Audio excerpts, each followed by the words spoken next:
Alright, so my ginger ciders haven't really been bubbling the last few days, so I decided that I'm going to go ahead and rack them to a secondary and then put them back into the jug so I have all my markings on it to get them off the rest of the ginger, and I'll take a tasting after it's racked and set for a little bit, but wasn't seeing much out of them, so I figured it was a good time to try the rack and see where they were at, because there was really no bubbling. I think we're doing pretty good. And as you can see right there, it just finished racking to the secondary, and I got another jug to do, so I'll get to that. Thank you.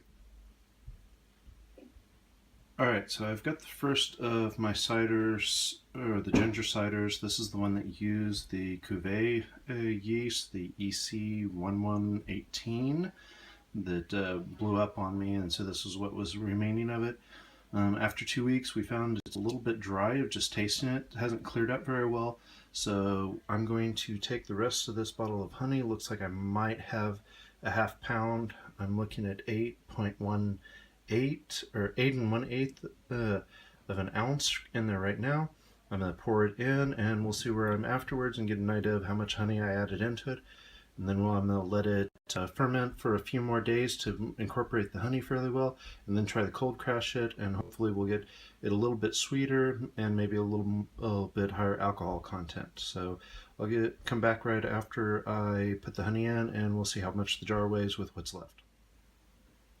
Alright, so there's a bunch of crystallized honey and leftover honey in the jar, so I'm going to I've taken some of the cider out of the bottle, put it in here. I'm going to shake this up. Hopefully it won't blow up on me, and try to get more of the honey out and back into the other jar so that I get a little more honey and everything out of this jar. Alright, so after dumping in the honey and then putting the cider back in and shaking a whole lot, everything's now in there. And the bottle looks like it weighs 2 ounces, so it looks like I got about 6 ounces of honey into the jug. It's sitting on the bottom, so I'm going to need to shake it up once the foam from shaking the honey jar up goes down. And I'm also going to add some pectin enzyme to hopefully clear it up a little better, and we'll see whether I decide to put any yeast nutrient in or not. So it will depend on how well it's foaming on its own. Alright, both bottles have been racked, and I have pectin enzyme in both of them now, and I put the honey into the cuvee bottle, but the HGA, which has the honey, ginger, and Safel yeast in it, that came out amazing.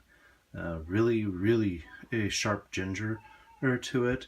It's a little too sharp to drink still, but we're expecting by the time it gets carbonated, it should be really good. So we're going to let it sit overnight to try to clear a little out here with the pectin enzyme and see if it bubbles up, because I don't want it in the fridge if it's going to really start going again.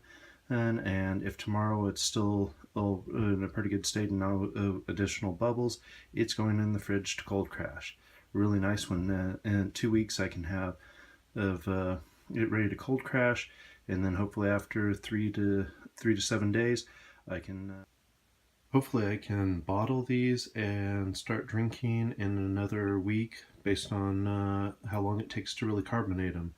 I think these are probably going to go into a couple of my liter bottles, since I don't have many extra of the 16-ounce bottles at this point, and also it gives me a chance that I can just pour out what I want from it instead of trying to bottle in so many little ones. But I'm really impressed with how that honey ginger ale came out. It's really good, at least the flavor so far, and I think when it's carbonated it will be spectacular. So we'll see where it's at after a few more days, and once we get it cold crashed and carbonated, and hopefully I've got something really good there.